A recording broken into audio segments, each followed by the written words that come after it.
Hello and welcome to another video. So today we're going to have a look at definite integrals. So previously we've had a look at indefinite integrals. So in an indefinite integral, we basically have no numbers in the top or the bottom, right? It's indefinite.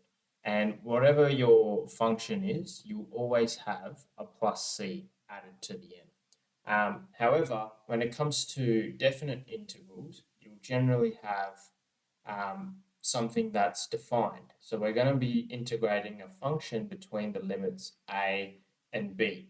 And you will not have a plus c term in a definite integral. The reason being is that the plus c will always cancel out. So let's have a look at an example. So let's suppose I want to find out the definite integral of 2x dx between 1 and 3. So first of all, we know that that means we are integrating 2x squared over 2 plus c. And this cancels out, so we've got x squared plus c.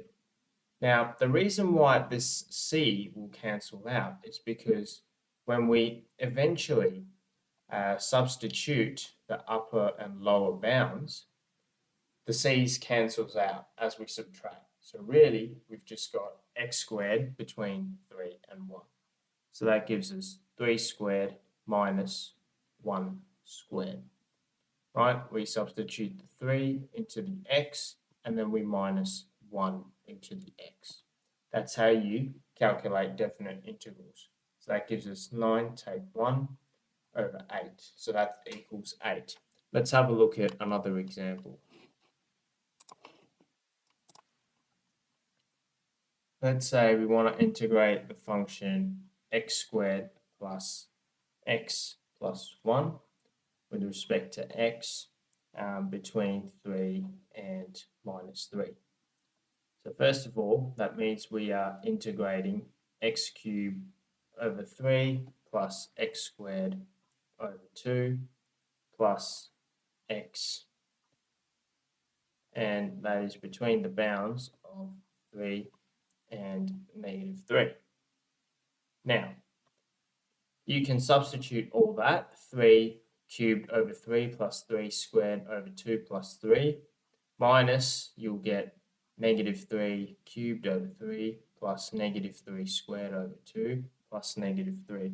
It's a lot to write, so we'll just simplify it a bit from my calculator, which is 9 plus 4.5 plus 3.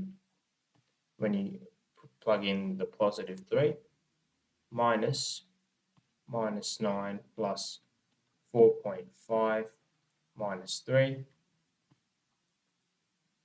and that gives you 16.5 minus 7.5,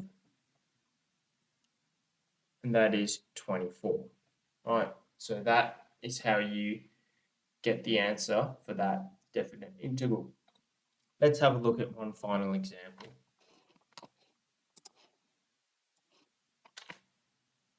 Let's suppose I've got the integral of 3x squared with respect to x between 3 and negative 2. So that is x cubed plus c. Again, we will cancel that out. So that gives us x cubed between 3 and negative 2. So that is 3 cubed minus 2 cubed, which gives us 27 minus negative 8, which is 35. So that sort of gives you a little bit of an introduction on how we calculate definite integrals, and I'll see you in the next video.